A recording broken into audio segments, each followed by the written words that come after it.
Prime, podcast for curious mind.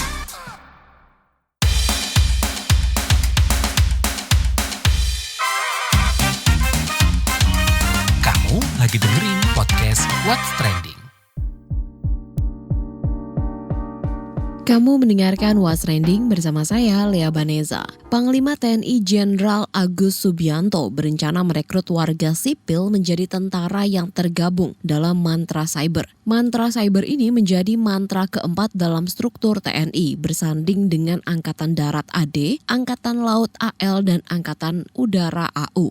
Warga plus 62 yang mau direkrut harus memiliki kemampuan cyber. Alasannya, Agus mengatakan kalau dia melatih anggota yang sudah ada bakal sulit, sehingga merekrut warga sipil yang memiliki kemampuan cyber menurutnya lebih mudah dibandingkan harus melatih kemampuan cyber para tentara. Mereka ini bakal membantu kerja-kerja dan mengatasi serangan cyber di Indonesia. Keberadaan mantra cyber dianggap penting karena beberapa tahun terakhir serangan cyber ini makin masif. Gimana nih, apakah kamu minat buat join mantra cyber? Kalau dilihat dari reaksi netizen plus 62 nih ya, terlihat bermunculan nih yang mengajukan diri atau menunjukkan beberapa ketertarikan. Tapi ada juga nih yang kemudian mewanti-wanti untuk tidak sembarangan memilih warga sipil tanpa tahu loyalitasnya kepada bangsa dan negara. Nah, lebih lanjut kita mau bahas soal tentara cyber ini setelah komen warga plus 62.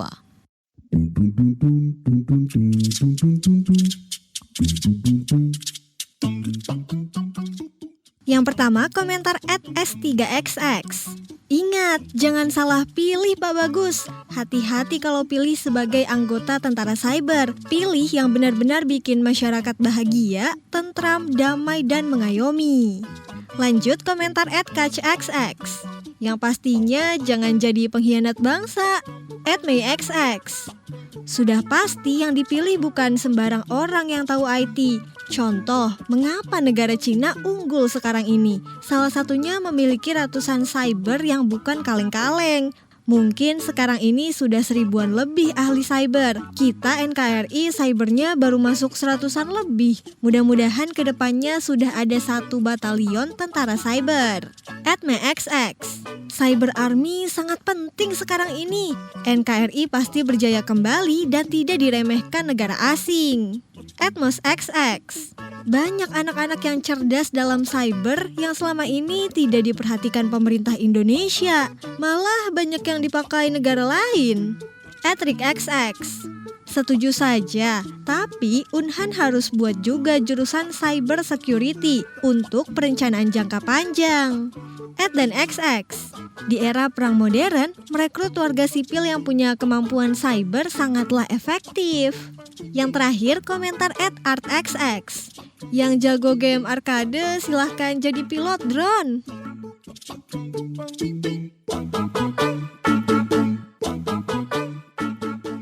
Gimana sih pembahasan rencana pembentukan mantra cyber tersebut? Dan gimana nih memastikan mereka tuh profesional dan menjalankan tugas dan tanggung jawabnya? Kita mau tanyakan ini kepada anggota DPR RI bidang informatika Marwan Jafar.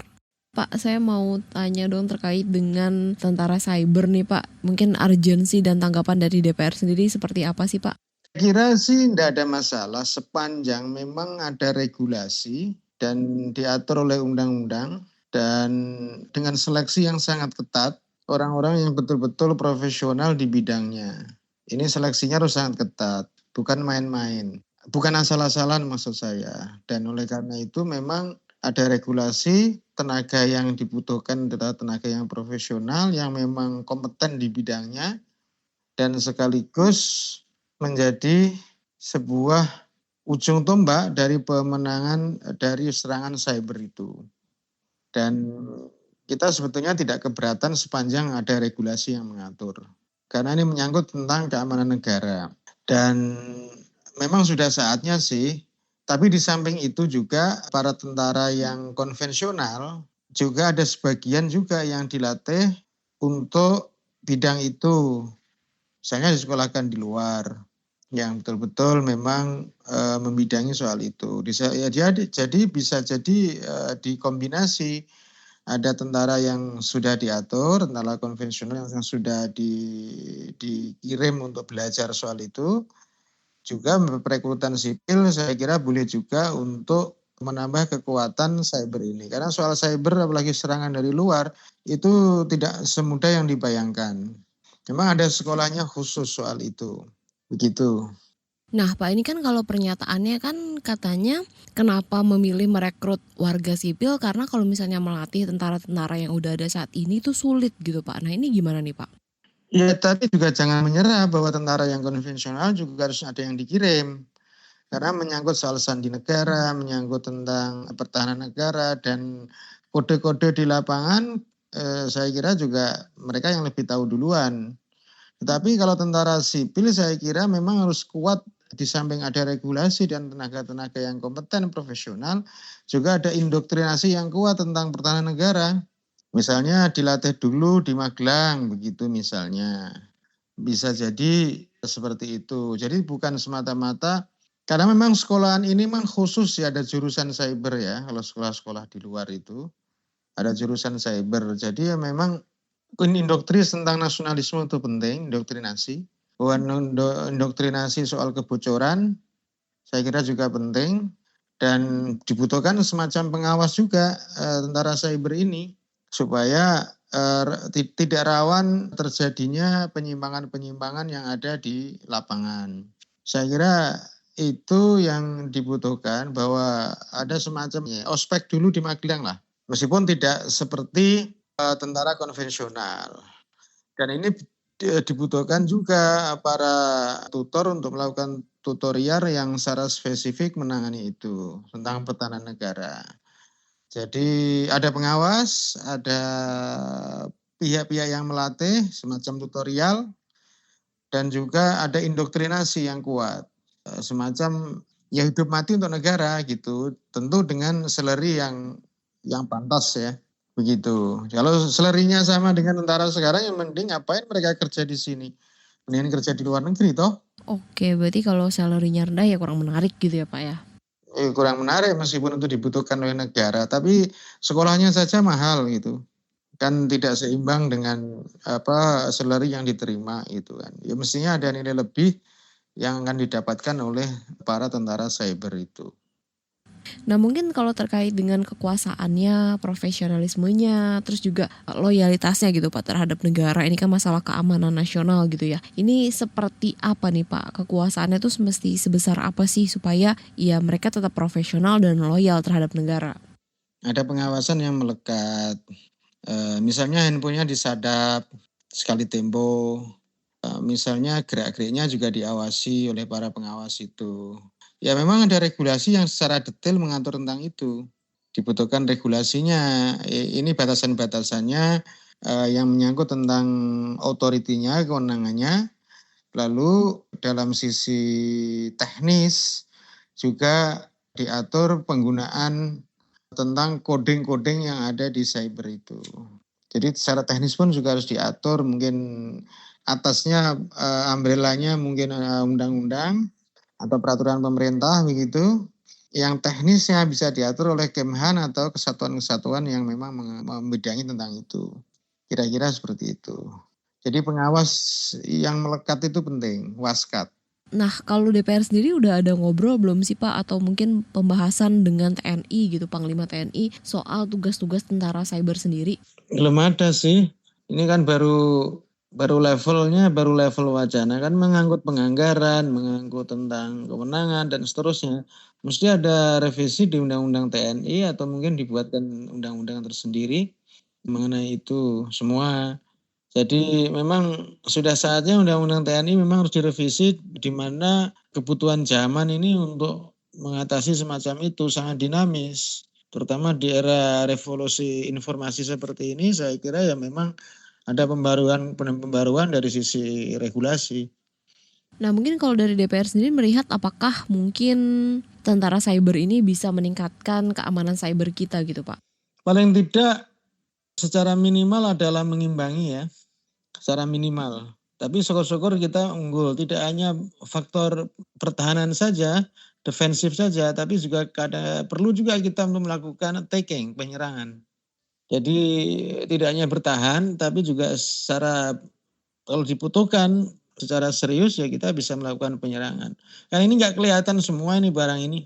Jadi oleh karena itu ya memang dibutuhkan keahlian khusus tersendiri mengenai itu. Dan saya kira DPR juga memandang penting untuk adanya tentara cyber meskipun itu dari sipil, tapi juga saya ulangi lagi jangan sipil semuanya, tapi juga dibarengi dengan kombinasi tentara konvensional yang dilatih khusus untuk itu. Di sekolah kan khusus lah kalau perlu. Emang belum ada ya Pak pembahasan, masih baru sekedar wacana doang gitu ya Pak? Belum, baru buka wacana dan rapat-rapat di DPR. Ada rapat dengan Kemhan, tapi saya kira bukan membahas itu ya. Besok itu membahas soal anggaran. Jadi ini menarik juga untuk kita bicarakan dan sekaligus menjadi komitmen pemerintah bahwa pertahanan itu bukan hanya secara konvensional yang selama ini ada, tetapi juga pertahanan itu menyangkut tentang lalu lintas cyber yang luar biasa hari ini. Oke, berarti dari pihak DPR ini setuju dan mungkin akan mengawasi juga dan mengawal terkait dengan perkembangan perekrutan tentara cyber ini ya Pak ya dari warga sipil. Setuju, saya kira setuju soal itu dan memang benar adanya dan menurut saya sih, tapi bisa kita tanyakan kalau rapat dengan Kemhan yang dihadiri oleh seluruh kepala staf, saya kira bisa untuk di wacana ini saya kira penting. Bukan wacana menurut saya, tetapi sudah ada langkah-langkah secara nyata untuk melakukan perekrutan, untuk melakukan kualifikasi, lalu determinasinya seperti apa dan seterusnya. Oke, mengingat ini masalah penting ya Pak, karena kan mengingat 2024 kemarin juga ada banyak sekali serangan cyber gitu ya Pak. Tentu, karena ini sudah harus dimulai, karena kalau tidak ya ketinggalan zaman. Kalau kita lihat film Hollywood sudah 10 tahun lebih yang lalu itu kan. Kira-kira begitu. Oke, baik Pak. Terima kasih banyak. Sukses selalu Pak. Ya oke, terima kasih nih. Sementara soal apa aja nih yang mesti jadi fokus utama pemerintah terkait penanganan serangan cyber dan kurikulum apa aja nih yang mesti diberikan kepada warga sipil yang mau jadi tentara cyber. Kita bahas bareng Ketua Komisi Tetap Cyber Security Awareness Aptiknas, Alphonse Tanujaya. Halo Pak Alphonse. Halo, Sehat Pak? baik. Pak Alphonse minta tanggapannya dong Pak terkait dengan rencana perekrutan warga sipil yang mempunyai kemampuan cyber menjadi tentara cyber gitu ya Pak ya. Ini plus minusnya gimana nih Pak? Ya ini memang sudah waktunya. Jadi memang perang hari ini bukan lagi perang fisik, tetapi lebih ke perang digital ya. Dan memang nggak bisa kita melulu mengandalkan materi yang sudah ada, ini sudah bergeser. Harusnya memang ini dilakukan udah lama gitu loh. Itu yang pertama. Yang kedua, tetapi memang harus dilakukan dengan benar. Maksudnya ini harus melalui prosedur yang baik, lalu ada seleksi dan penyaringan yang ketat. Jadi tidak melulu orang kalau jago komputer, jago IT segala macam, lalu bisa jadi tentara, nanti kalau ada apa-apa rupanya malah melakukan hal yang negatif, itu juga kan malah jadi bumerang ya. Jadi itu prosedur tetap harus dijalankan, prosedur seleksi dan hal lainnya. Tetapi langkah yang dilakukan untuk membuka kesempatan di luar dari jalur resmi itu memang harus dilakukan, kalau tidak akan tertinggal. Jadi kita sudah tertinggal, ini dengan adanya ini memberikan satu terobosan. Nah, semoga hal ini ya memang bisa dilakukan benar-benar memang TNI merasakan kebutuhannya ya, bukan karena ada faktor lainnya atau misalnya gaya atau mau yang lain berlomba-lomba ini ikut nggak mau kalah aja tanpa ada roadmap-nya. Jadi perlu ada roadmap yang jelas, perlu ada yang mengerti, lalu ada planning dan ada satu jangka panjang ya yang memperkuat matra cyber gitu loh. Nah, tapi seberapa penting nih Pak perekrutan dan pembentukan tentara cyber atau mantra cyber ini? Seberapa penting itu ya jelas sangat penting. Sekarang sudah medan pertempuran sudah berubah. Kalau dulu kan angkatan darat, angkatan laut, angkatan udara. Sekarang pertempurannya bertambah di matra cyber gitu loh. Nah kalau kita nggak punya matra cyber, lalu sementara negara yang punya matra cyber, yang terjadi apa? Ya ibaratnya kita diserang terus-terusan tanpa memiliki kemampuan bertahan yang memadai, ya kita akan kalah terus gitu loh. Ya jelas ya ini sangat dibutuhkan gitu loh. Kemana saja selama ini gitu loh. Kok kelihatannya baru bangun hari ini gitu loh. Ini sudah belasan tahun harusnya kita membina matra cyber ini. Ya hari ini baru sadar, ya udah kita kita apresiasi, tapi asal tahu saja ini baru bangun tidur Anda gitu loh. Nah, mungkin masalah atau potensi kejahatan cyber yang perlu jadi fokus dari Matra Cyber ini apa nih Pak?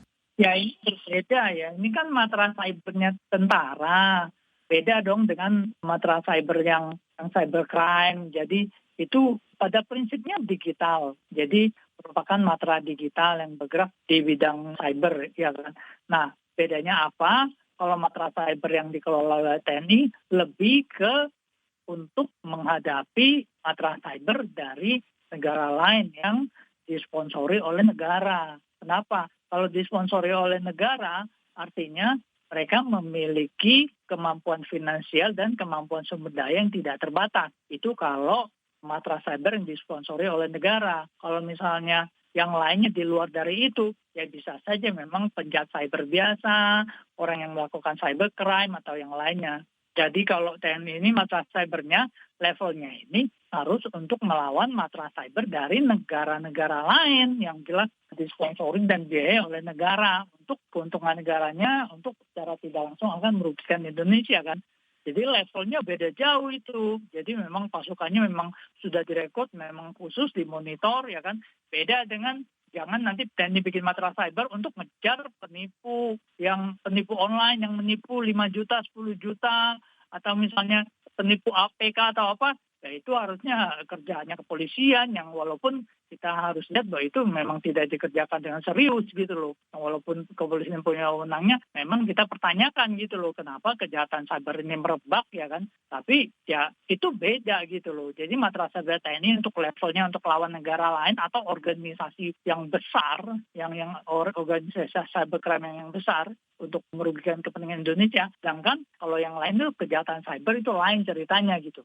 Oke, dengan adanya Matra Cyber ini, apakah mungkin Pak keamanan cyber kita nih bakal meningkat atau mungkin masih ada celah lainnya nih yang perlu diwaspadai? Jelas secara teknis kalau ada matra cyber dengan tidak ada matra cyber pasti ya akan lebih aman ada matra cyber dong, ya kan? Tetapi mungkin yang menjadi pertanyaan adalah berapa efektif matra cybernya gitu. Apakah akan meningkat atau tidak? Harusnya meningkat, tetapi terlepas lagi bagaimana efektivitasnya, bagaimana organisasinya, bagaimana mereka mengelola ini. Dan jangan sampai terkesan, oh ini hanya untuk mendapatkan anggaran untuk mengelola matra cyber. Jangan sampai terkesan seperti itu, karena itu yang sering sekali terjadi di Indonesia, baik di institusi maupun di lembaga-lembaga yang mengelola banyak. Ini kelihatannya untuk matra cyber kan dari kepolisian, dari TNI, dari WSSN berlomba-lomba ingin mengelola matra cyber gitu. Nah kita perlu pertanyakan, Anda ini sebenarnya serius ingin mengelola matra cyber, mohon maaf ya, atau sebenarnya ingin mencari anggarannya supaya bisa dibelanjakan, tanda kutip gitu loh. Kalau motivasinya ingin supaya dapat anggaran besar, bisa dibelanjakan, ya saya pikir akan percuma saja gitu loh. Jadi memang perlu yang benar-benar menyadari, benar-benar mengetahui, tahu medannya, tahu caranya gitu loh. Dan ini dijalankan jangka panjang gitu sih. Nah, meskipun sudah memiliki keahlian cyber, kan katanya tentara cyber ini bakal dibekali kurikulum khusus gitu Pak. Menurut Bapak sendiri, apa nih Pak materi yang perlu diberikan? Materi itu banyak, ya materinya simpel-simpel aja gitu loh. Lihat saja materi hacking yang umum standarisasi lah, gampang. Pakai certified ethical hacking kayak, pakai OWASP kayak, pakai apa. Yang penting jalan dulu dan mereka mengikuti standarnya. Dan harusnya kalau untuk levelnya negara, ya standar-standar yang saya sebutkan tadi itu standar minimal. Habis itu diperkuat lagi, diberikan kesempatan untuk melihat lebih jauh. Sebenarnya kan kalau dari lembaga pemerintah kan memiliki kemewahan dan kelebihan. Apa itu kemewahan dan kelebihannya? Mereka secara hukum dan secara akses memiliki akses untuk seluruh akses internet Indonesia. Contohnya BSSN, contohnya Kominfo gitu. Tapi apakah itu dimanfaatkan dengan optimal? Apakah itu mereka dipakai untuk menggembleng matra-matra cyber? Itu kan sebenarnya medannya udah jelas. Ini akses dari 200 juta lebih masyarakat Indonesia internetnya. Itu merupakan satu medan untuk belajar luar biasa gitu. Saya juga heran, kenapa kok kelihatannya kok bukannya malah mendapat matra cyber yang canggih dengan adanya kondisi yang sangat dinamis dan sangat idam-idaman bagi banyak negara ya. Kalau negara contoh ya, kalau Singapura ya, dia masyarakatnya di bawah 10 juta gitu ya. Lalu dia ada akses internetnya sebesar itu. Bandingkan Indonesia dengan masyarakat 240 juta lebih, 200 juta lebih, itu ya jelas sebenarnya pengalaman yang didapatkan orang yang mengelola akses internet 200 juta lebih dengan 10 juta lebih, itu jauh lebih berharga 200 juta lebih. Tapi saya nggak ngerti, kenapa ini kok kayaknya malah kalah gitu loh. Itu yang jadi pertanyaan besar kan. Nah Pak, terakhir ini kan yang direkrut masyarakat sipil ya. Perlu nggak sih mungkin diwaspadai abuse of power-nya dan gimana nih untuk memitigasi masalah itu?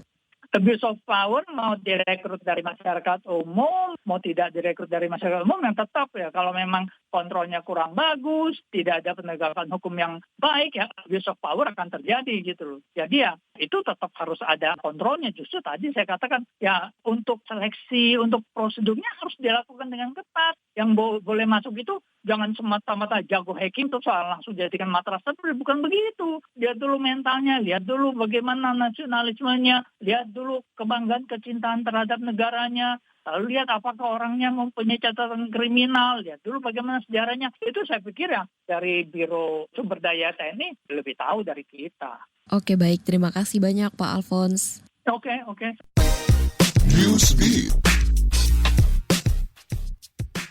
Kota Otaru di Jepang mengerahkan petugas keamanan mengatur dan mengawasi wisatawan yang mengambil foto di wilayahnya. Pengetatan keamanan dilakukan setelah insiden tewasnya turis berusia 61 tahun yang tengah mengambil gambar di dekat sebuah rel kereta api. Otaru terkenal memiliki banyak lereng curam tapi juga memiliki pemandangan laut yang indah. Salah satu lereng tercuram yang kerap dipadati pengunjung adalah Funamizaka. Turis kerap berdesakan, berbondong-bondong mengambil gambar laut dan pelabuhan. Bahkan warga setempat sudah resah dengan kedatangan turis yang dianggap mengganggu dan mengabaikan adat setempat. Seorang perempuan di Sevastopol, Crimea, Rusia didenda 50.000 rubel atau setara 8,1 juta rupiah karena dianggap mempromosikan gaya hidup tanpa anak. Denda dijatuhkan setelah Rusia mengesahkan dan memberlakukan undang-undang larangan promosi gaya hidup. Perempuan itu didenda setelah tidak menghapus postingan soal preferensi hidupnya yang bebas tanpa anak.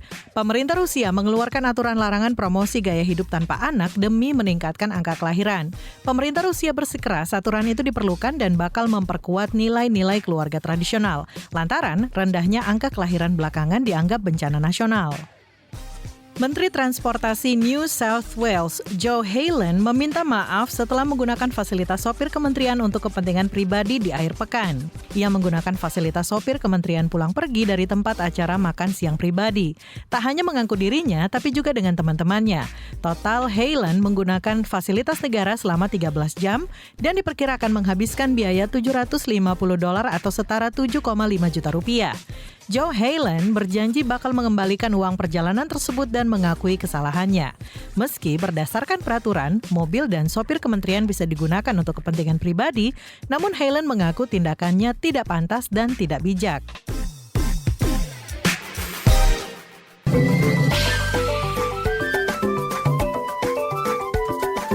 WhatsApp Indonesia. WhatsApp Indonesia kita mulai dari Jakarta. Gubernur DKI Jakarta terpilih Pramono Anung menegaskan aparatur sipil negara ASN di Jakarta tidak akan diizinkan berpoligami. Pernyataan ini ia sampaikan sebagai respon peraturan Gubernur Pergub nomor 2 tahun 2025 yang mengatur tata cara pemberian izin perkawinan dan perceraian bagi ASN, termasuk mekanisme perizinan poligami. Pramono menyatakan komitmennya terhadap monogami dan menolak praktik poligami khususnya bagi ASN di wilayahnya. Pramono menambahkan ASN yang melanggar ketentuan akan dipecat. Ia meminta ASN di Jakarta tidak berpikir berpoligami selama masa pemerintahannya. Masih dari Jakarta, Menteri Imigrasi dan Pemasyarakatan Agus Andrianto mencopot sekitar 30 pejabat imigrasi di Bandara Internasional Soekarno-Hatta. Langkah ini diambil setelah menerima laporan dari Kedutaan Besar Tiongkok di Indonesia mengenai dugaan pemerasan terhadap warga negara Tiongkok. Sebelumnya ada 44 kasus pemerasan sejak Februari 2024 hingga Januari 2025. Total uang sekitar Rp32.750.000 telah dikembalikan kepada lebih dari 60 warga negara Tiongkok. Agus menegaskan pihaknya tidak akan menoleransi siapapun pelanggaran di wilayah imigrasi. Ia juga menyatakan pejabat imigrasi yang dicopot tengah menjalani pemeriksaan internal. Selain menindak pelaku pemerasan, Kedubes Tiongkok meminta pemasangan tenda dilarang memberi tip dan silakan lapor jika terjadi pemerasan dalam bahasa Indonesia, Mandarin, dan Inggris di area pemeriksaan imigrasi. Terakhir mampir ke Sumatera Utara. Kasubit Penmas Polda Sumut Kompol Siti Rohani Tambobolon menyatakan pihaknya tengah memeriksa kebenaran dari video viral seorang bandar narkoba berinisial EMS mengaku memberikan setoran bulanan sekitar 160 juta rupiah kepada polisi di Polres Labuan Batu, Sumatera Utara. Dalam video tersebut, EMS memberikan pernyataan dari balik jeruji besi usai sidang di Pengadilan Negeri Rantau Prapat. Ia menyebut uang itu dibayarkan setiap tanggal 10 lewat seorang petugas berinisial R. Dalam video yang viral di media sosial, EMS meminta Presiden Prabowo Subianto, Kapolri Jenderal Listio Sigit Prabowo, serta Propam mengusut kasus tersebut. Demikian WhatsApp Indonesia hari ini. Terima kasih ya sudah mendengarkan What's Trending. Jangan lupa terus dengarkan podcast What's Trending di kbrprime.id dan di aplikasi mendengarkan podcast lainnya. Lea Baneza mau pamit dulu, stay safe and be happy. Bye! Kamu lagi dengerin podcast What's Trending.